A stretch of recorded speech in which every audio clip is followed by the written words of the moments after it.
Nossa Senhora das Candeias, rogai por nós. Jesus manso e humilde de coração, Fazei em nosso coração semelhante ao vosso, o nosso corpo e a nossa alma, semelhantes à da Virgem Maria.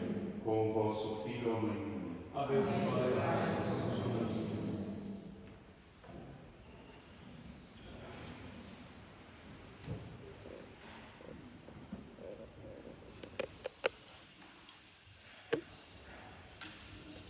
Filhos, hoje nós não vamos fazer um pequeno sermão, então tenham a paciência. Eu quero fazer uma pequena formação de uns 40 minutos, 45, um pouquinho. Eu quero fazer um elogio da vida consagrada, de modo que vocês tenham fundamentos para educar os filhos de vocês, porque das formas de vida nesse mundo existem a forma da vida matrimonial, da vida sacerdotal e da vida religiosa consagrada. São caminhos que Nosso Senhor escolheu para santificar o homem. E existe nos últimos tempos surgido muito forte a ideia do celibato. Uma pessoa que não é religiosa, não é padre nem nada e resolveu não se casar. Mas não por preguiça e acomodação, mas de algum modo ofertar isso a Deus. As novas comunidades trouxeram um pouco dessa ideia de que é possível um leigo não viver nenhuma forma de vida específica e, de algum modo, consagrar de si alguma coisa para Deus, sendo útil para uma missão, para o apostolado. Mas, de todo modo, as famílias precisam saber o que é na igreja a vida consagrada, porque se vocês tiverem 3 filhos em casa, a não ser que Deus não tenha privilegiado aquela família com uma vocação sobrenatural e todos se casam, pode ser que entre os 3 um tenha sido chamado por Deus à vida consagrada.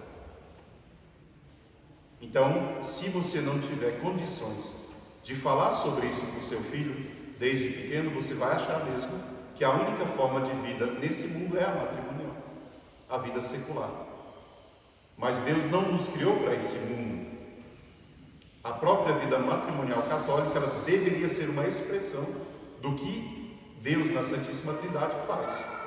Então, o risco que nós corremos nesse século especialmente é secularizar tudo e não perceber que dentro do mundo Deus chamou tantas almas que não estão vivendo a sua vocação porque simplesmente não sabiam o que era isso. Por que eu quero falar sobre isso? Porque quando eu tinha 8 anos de idade, eu já sabia que eu queria ser padre. Mas eu dizia dentro do meu coração, sem que ninguém me explicasse, sem que ninguém soubesse dizer o que era aquilo, porque era uma coisa que surgiu só em mim, eu dizia assim: eu quero ser padre, mas eu quero ser padre com mais gente. E eu não sabia o que era ser padre com mais gente, porque eu não conhecia a vida religiosa consagrada, nunca tinha ouvido falar sobre ela, porque a minha paróquia era da teologia da libertação. Então, como eles não amam Deus, eles não pregam sobre as coisas que te levam a se santificar. Então a gente via só uma secularização de tudo. Tudo era política, tudo era social, tudo era melhorar o mundo, fazer justiça social e distribuir a comida para os pobres, e ninguém lembrava que a nossa meta, o fim da criação é o céu. É que a alma se santifique. Então eu ficava dentro de mim com aquele sentimento de que eu queria ser padre, porque eu via um padre diante de mim, missionário, entregue, mas eu queria ser padre com mais pessoas. Na verdade, eu estava dizendo para mim mesmo que eu queria ser religioso sem saber o que era isso. Quando eu cheguei com 16 anos em Brasília, eu soube o que era, e só bastou eu saber o que era a vida religiosa. Eu disse: é isso, era isso que eu queria. Ou seja, se os meus pais tivessem tido a instrução devida sobre a vida consagrada, talvez eles tivessem me instruído desde muito pequeno para amar aquela forma de vida. E claro, eu chegaria aqui muito mais preparado, muito mais disposto a isso. Nós temos aqui os jovens postulantes. Esse ano vai entrar mais 7 jovens, 6 aqui para morar conosco no sítio. A vida vai crescendo, a comunidade vai crescendo, avançando. Mas o que nós percebemos é que todos esses jovens que chegam para esta forma de vida são extremamente despreparados para ela. ainda que tenham a vocação, não foram preparados minimamente para essa forma de vida, porque os pais simplesmente não sabiam que ela era. Então eu quero fazer uma formação tendo em consideração as vantagens desta forma de vida, porque as vantagens do matrimônio, vocês sabem quais são: ser amado por alguém, dividir a vida com alguém, ser companheiro, trabalhar juntos, edificar uma família, gerar filhos para Deus, santificá-los, ter alguém para me acompanhar na velhice, na doença, no sofrimento, como diz mesmo os votos do matrimônio, na alegria, na tristeza, compartilhar a vida com alguém nesse mundo, não andar na solidão. Deus criou a solidão original para Adão e viu que não era boa, e por isso criou a mulher, para que ele tivesse complemento interior. Então, o homem que casou sabe que ele só teria vocação para aquilo, porque ele não conseguiria viver nesse mundo se não fosse acompanhado por uma esposa. A mulher que foi esposa e não tem mais o seu marido falecido ou que seja, ela sente lá no interior do coração dela aquela solidão. Não é solidão do mundo, não é só solidão de afeto, é aquela solidão como se me faltasse algo que me completasse aqui nessa jornada. O homem que foi chamado para o matrimônio só serve para casar. O homem que foi chamado para o matrimônio não serve para ser padre. O homem que foi chamado para ser padre só presta para ser padre. Encontre um padre lindo, pregando o evangelho, falando de Deus, curando as pessoas. Faz ele abandonar o sacerdócio e se casar com alguém. Ele dá um trabalho enorme até se ajustar, porque ele não foi chamado para aquela vida. Ele abandonou a dele e quis uma outra, para a qual ele não tem disposição em Deus.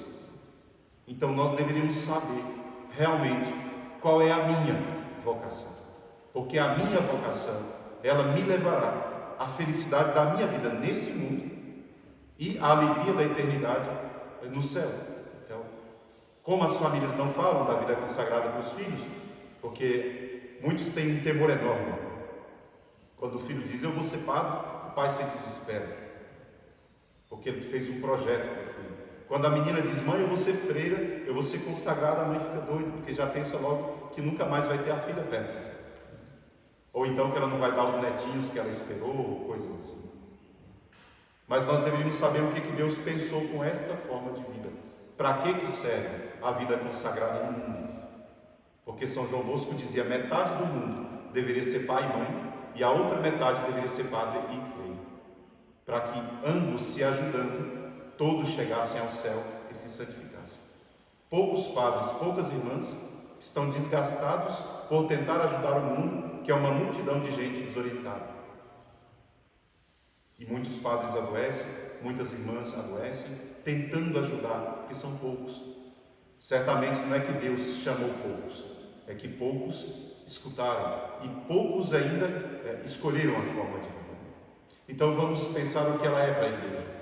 Para a Igreja Católica, a vida consagrada, segundo São Tomás, é o estado de perfeição. O que isso significa?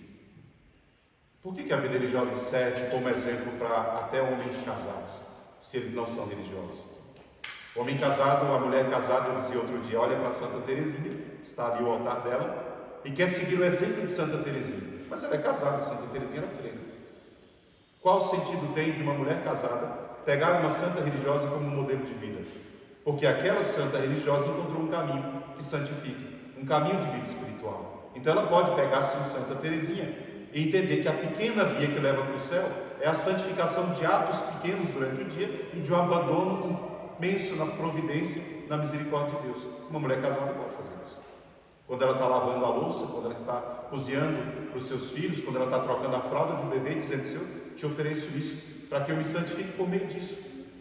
E aquilo não impedirá ela de ser santa.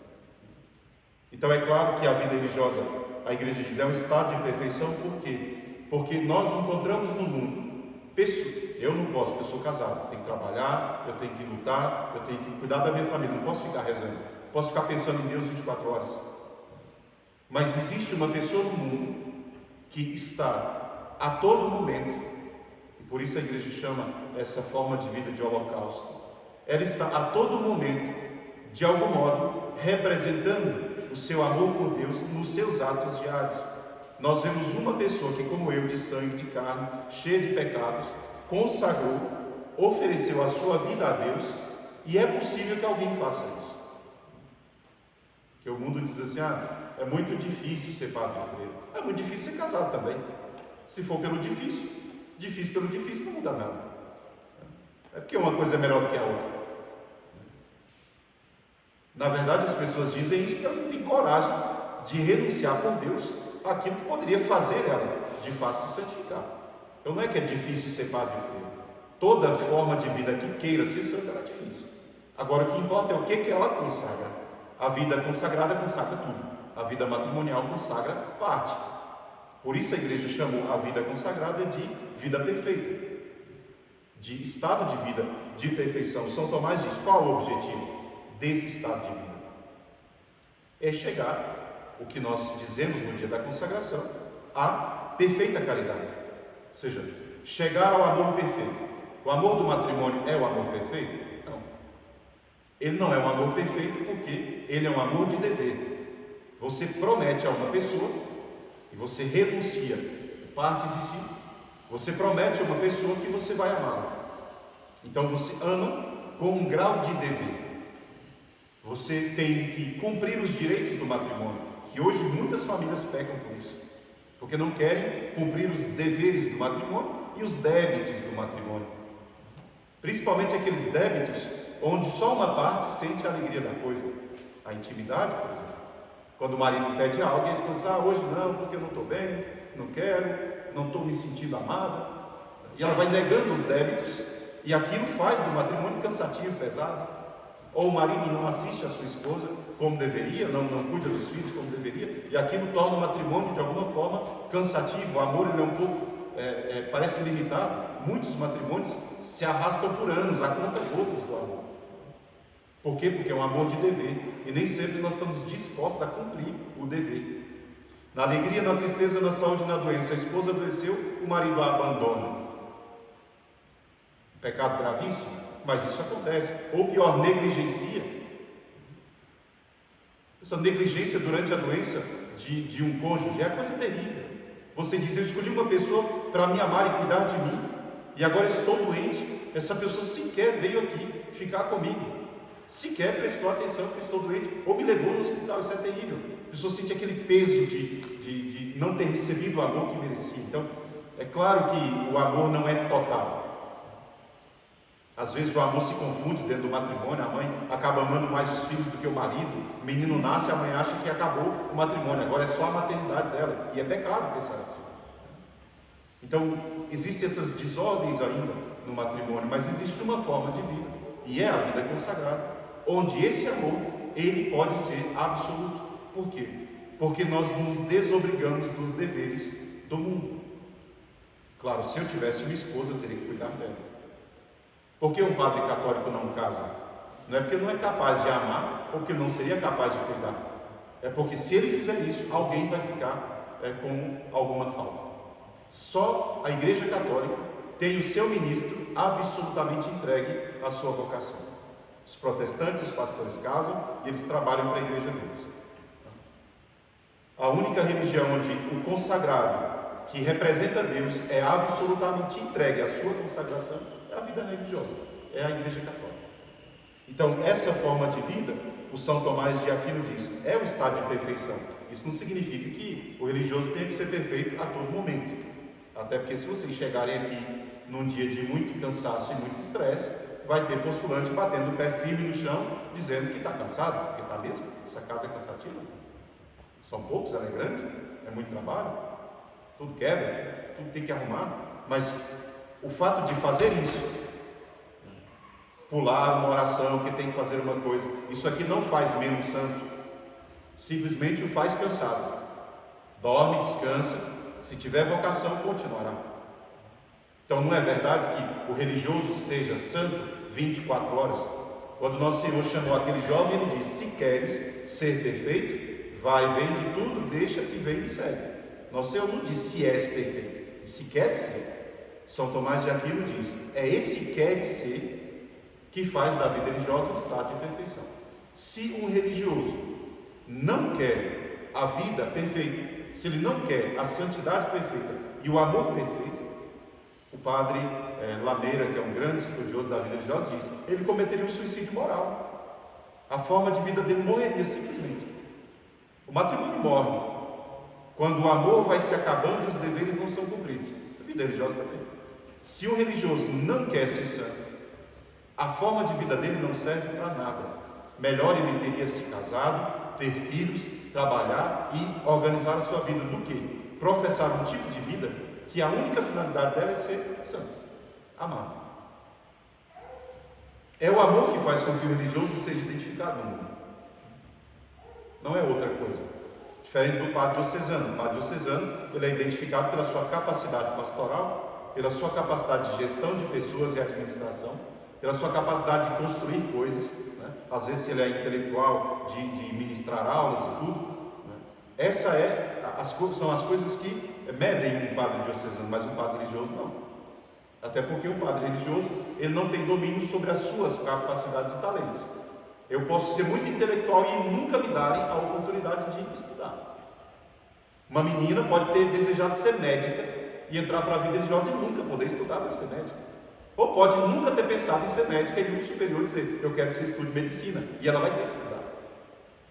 Ou seja, a vida religiosa não é uma profissão de vida onde você desenvolve os seus talentos conforme o seu gosto. É conforme uma vida comum. Então o grau de renúncia é muito maior. É muito maior. A menina chega aqui só com sonhos profissionais, porque ela só aprende isso em casa, só com sonhos de estudo. E ela entra nessa forma de vida, ela tem que cuidar da capela. Vai fazer doutorado, cuidar de capela. Ela pode estudar arquitetura religiosa, se tiver o dom, eu boto para estudar, não tem problema não. Precisa de tudo, precisa de todo tipo de profissão na vida religiosa. A questão é, isso é para quê? Para que serve? O mundo só serviria, e as capacidades dele só para servir esta forma aqui. Então ele diz, se a única coisa da vida religiosa que a identifica é o grau do amor no consagrado, se ele pensasse em fazer outra coisa, perderia o caminho. Por isso nosso Senhor disse para aquele jovem que ele chama, né? Olhou, o amou e disse, se queres ser perfeito, vai, vende tudo, distribui tudo para os pobres, vem e segue a mim. Esse seguir a mim é o que prova a vida religiosa consagrada. Então você saberá, se você tem um religioso exemplar, se a forma de vida que ele vive representa exatamente aquilo. Ele não quer muitas coisas, ele não inventa muitas teorias. Ele vai nos apontando um caminho de luz que nos leva a encontrar nosso Senhor. Então, pensando nisso, o São Bernardo de Claraval falou que a vida religiosa, ela tem 8 vantagens. E essas vantagens eu vou falar delas rapidamente. 8 e uma em acréscimo. Isso ele falou na Idade Média, serve até agora. Eu diria que o matrimônio tem muitas vantagens, muitas. Vocês podem enumerar.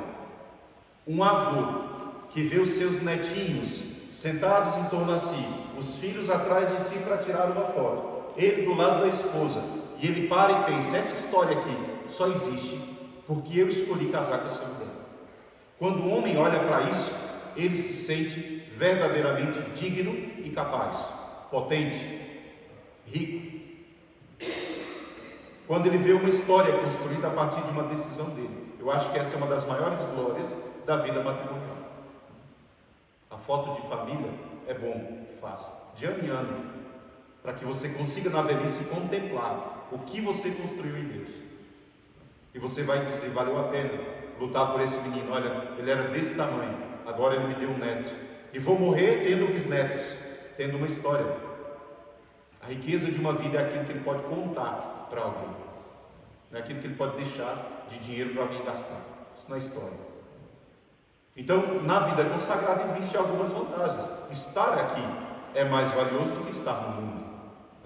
São Bernardo de Claraval diz, primeiro, esta vida, essa religião que nós escolhemos, ela é uma religião santa, e dentro dela nós vivemos de modo mais puro.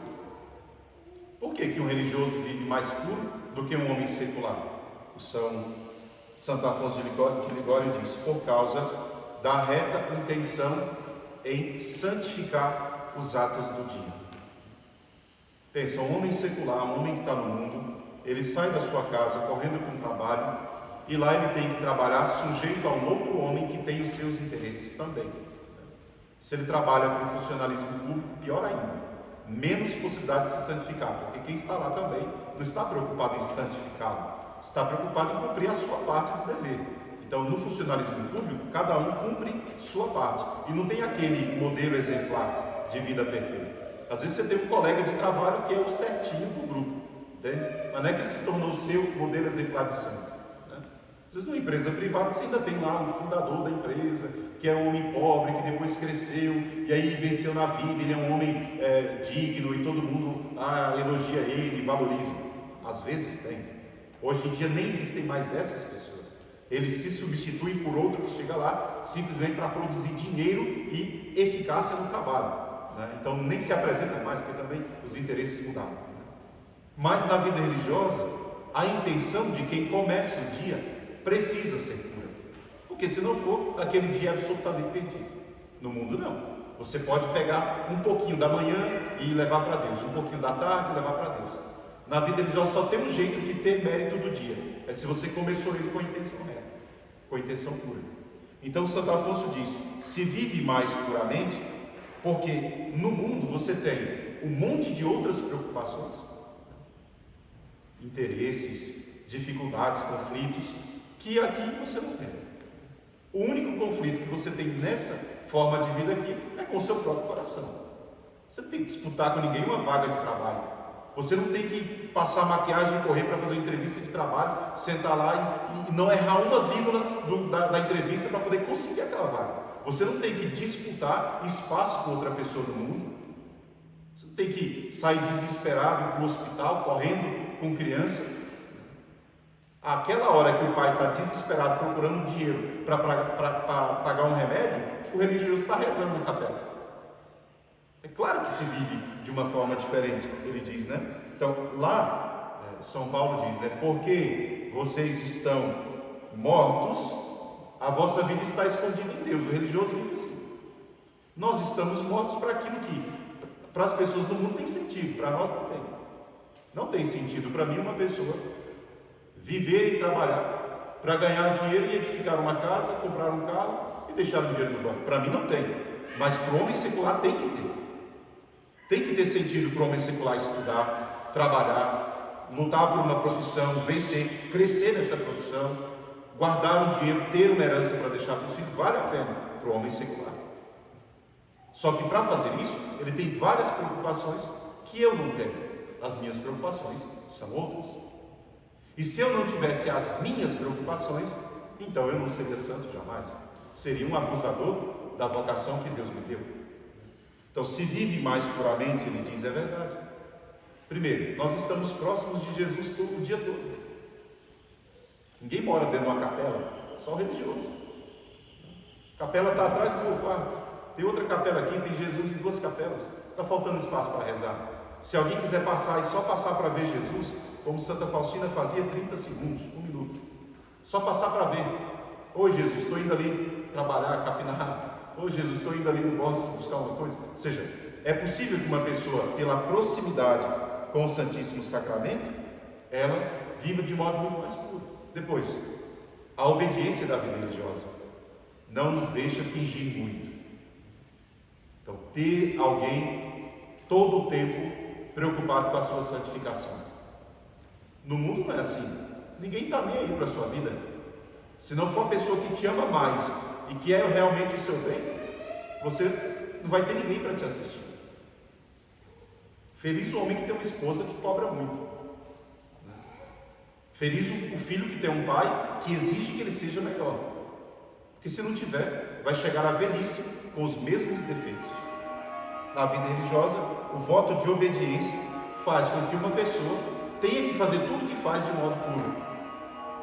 Ontem à noite eu dizia uma pequena exortação durante o jantar aos meus filhos. Eu dizia uma coisa que para o mundo não significa nada, mas olha, eu dizia, eu percebo que na capela, na hora da oração comum, tem pessoas que estão cantando o ofício divino só porque tem que cantar, mas não estão fazendo o mínimo esforço de chegar ao tom, de afinar a voz para louvar corretamente. Alguém diz, gente, é só porque eu sou desafinado, o que tem a ver isso? Para o secular não tem nada a ver. Para o religioso, a falta de esforço em entoar melhor no canto, em buscar afinar a minha voz, em elevar um pouco o tom e fazer um esforço vocal para cantar um salmo, pode fazê-lo mais ou menos santo. Que sentido isso tem para o mundo? Nenhum. Para a vida religiosa toda, nós formamos uma vida para o louvor de Deus. Louvar a Deus com preguiça não santifica um consagrado.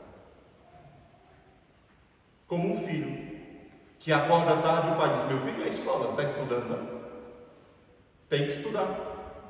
Você tem que estudar. Se você não estudar corretamente, você não aprenderá o necessário. Importa, tem que fazer isso. Por isso a presença dessa pessoa ajuda. Segunda vantagem, ele diz: claro que na vida religiosa se cai menos vezes.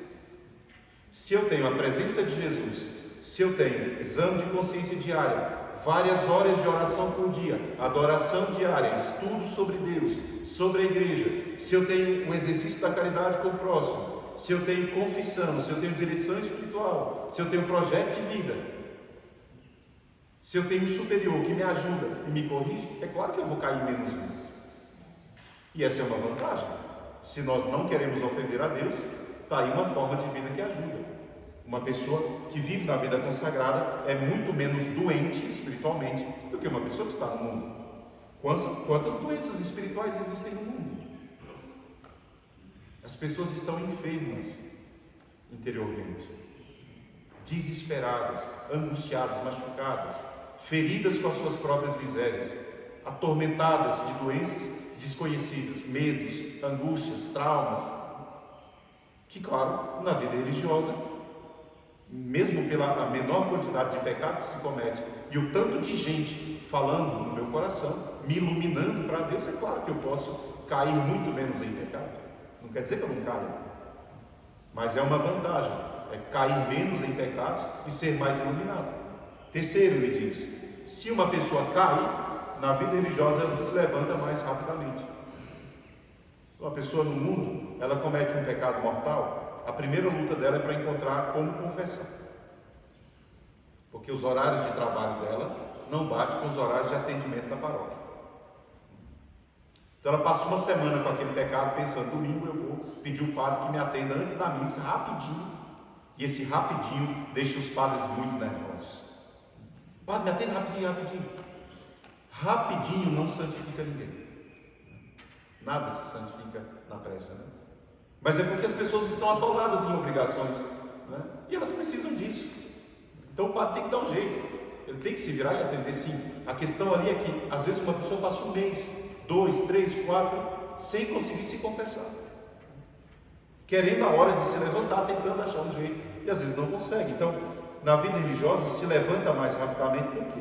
Se uma pessoa cai em pecado, ela tem diariamente oração da manhã, terço, oração do meio-dia, tarde, oração da tarde, terço, oração da noite, completas, estudo.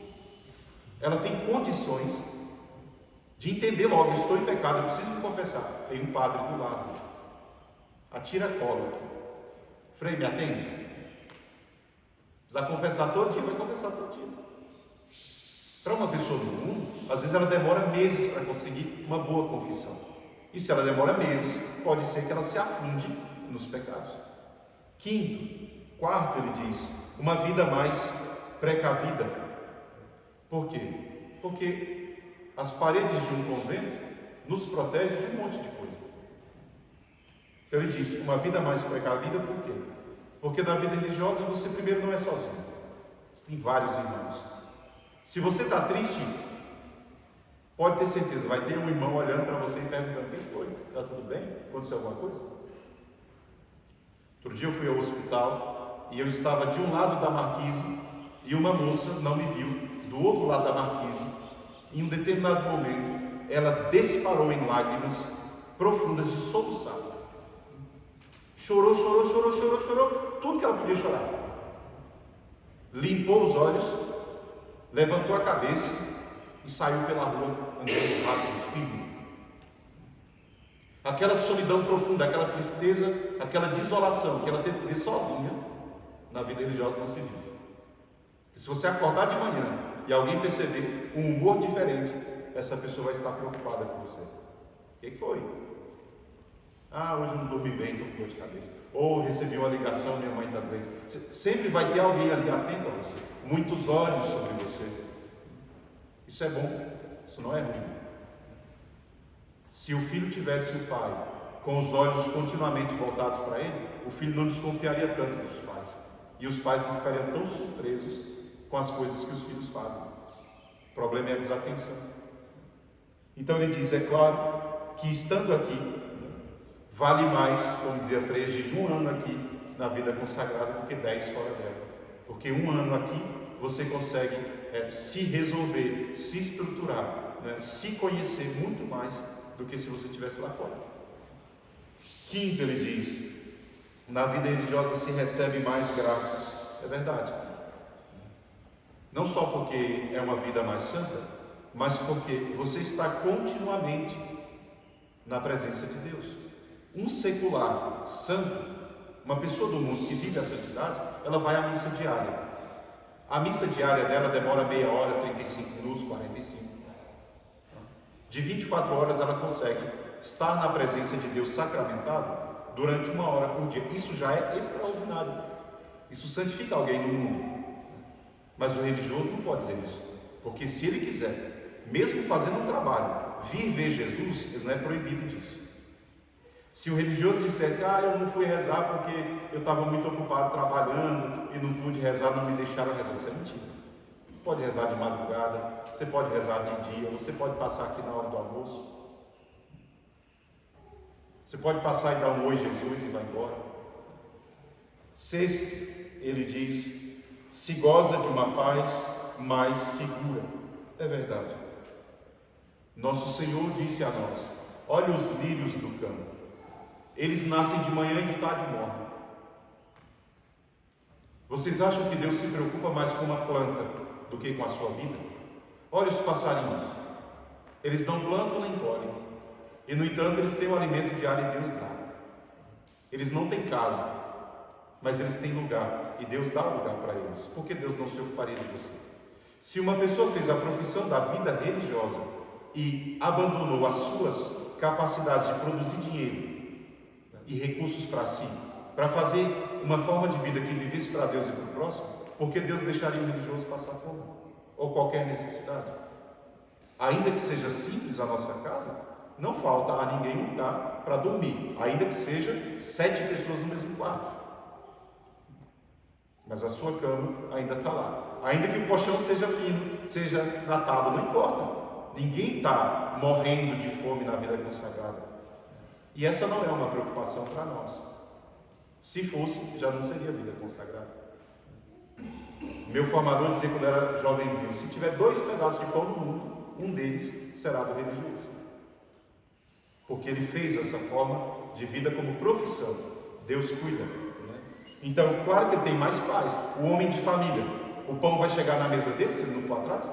Não vai chegar. Quantos homens desesperados hoje, tentando cometer suicídio porque não tem o pão para levar para casa, a esposa em cima reclamando, os filhos dizendo, pai, me dá isso, me dá aquilo, e o homem dizendo, eu não valo nada mesmo, porque eu não consigo trazer nem comida para casa, minha vida não vale nada, ninguém me respeita, ninguém me ama, eu não tenho condições, nem meu patrão, ninguém, e o homem se desespera, não tem paz. Quanto mais velho fica, mais medroso fica, mais inseguro fica, porque o mundo despreza os velhos. Na vida religiosa, ele diz, se goza de uma paz segura, porque para nós a riqueza é estar aqui, a riqueza é estar no convento. Nós vamos passar um mês aqui, e se não quisermos saber dos males do mundo, para não desesperar, é possível. Isso não nos tira do mundo, simplesmente nos faz viver uma forma de vida diferente. Sétimo, se morre com mais confiança. Isso é uma verdade profunda. Nós, padres que acompanhamos os mortos, percebemos o grau de desespero. Pensa, se uma pessoa vai morrer na vida religiosa, primeiro, não vai lhe faltar jamais um padre para dar a extrema unção. Pensa uma pessoa que está morrendo lá no hospital, ela liga em 10 paróquias, pedindo o padre para dar a unção dos enfermos. E às vezes com dificuldade chega o padre para dar. E a pessoa pode morrer sem os últimos sacramentos. Para morrer um religioso tem toda uma preparação. Primeiro que vai ser assistido por um monte de gente, não morre sozinho. Se for morrer em casa, vai ter um monte de gente em volta da cama dando força para aquela pessoa fazer a passagem. Se vai morrer no hospital, está lá assistida por todos os sacramentos que ela precisa receber. Muitas missas são celebradas por ela, muitas orações são feitas por pessoas desconhecidas. Se eu mandar uma mensagem dizendo que estou doente, pode ter certeza. Então uma multidão de gente rezando por mim. Isso é bom? Ele diz, é uma vantagem. Saber que a sua vida faz com que você tenha, né, intercessão, oração, sacramentos. Tem um padre da igreja, São João Crisóstomo, que ele dizia assim: Deus não pode mentir. Ele prometeu a vida eterna a quem abandonou o mundo por causa do seu amor. Você abandonou o mundo. Será que você duvidaria daquilo que Deus prometeu? Aí o religioso morre. Quando ele morre, no dia que ele morre, talvez na hora que ele morre, já tem alguém celebrando uma missa na intenção dele, um outro religioso. O convento tem 100 padres. O superior manda uma mensagem para todos os 100 padres rezarem uma missa. Então, na hora que um religioso morre, a gente recebe uma carta do superior nos obrigando. Não é se eu quero ou não quero, se eu gostava ou não gostava. Celebrar uma missa na intenção daquele padre. E aí começa. Tem missa, então o padre morreu. Tem missa nessa hora, na hora seguinte, na outra hora. Vem a morte de um padre, que coisa extraordinária. Quantas missas são celebradas? Quantos padres estão lá? Quantos bispos estão lá? Intercedendo para que aquela alma entre no céu. Se você não tiver atenção a um secular, ele morre e você não pede uma missa para ele. Então é claro que se morre com mais segurança. Por quê? Porque não só antes, mas depois. Pessoas espirituais como a tia Madalena, quanto tempo de missa nós temos rezado por ela? Não é por falta de missa que ela realmente não teria entrado no céu. Por quê? Porque era uma pessoa consagrada, entregue. Oitavo, penúltimo. O seu purgatório é mais breve, é o que eu acabei de falar. O purgatório de um religioso é mais breve por quê? É o tanto de oração que faz por ele. Dou um testemunho que me encantou e me impressionou. Quando eu morei em Roma, o convento mais antigo de Roma, né, tem 800 anos, dos franciscanos. Eu morei nesse convento. E depois do almoço se faz a oração pelos religiosos que morreram. Então o guardião vai ao microfone, pega o livro dos falecidos, no dia do falecimento de algum religioso, aquele dia, faz a intenção e todos rezam junto por aquele religioso. O que me encantou foi o seguinte: chega o guardião ao microfone e diz: no dia tal de março do ano 1350 e tanto, falecido Frei fulano de tal. Naquela hora veio um estalo no meu coração. Tem 700 anos que rezam por ele. Todo ano, do dia da morte daquele homem, os religiosos daquele convento, gerações e gerações de religiosos, naquele dia, rezou pela alma daquele homem. Uma pessoa do século é lembrada 700 anos na oração. Como é possível isso? Os nossos parentes. Eu nem sei que dia que meu avô faleceu, e meu avô faleceu há 30 anos.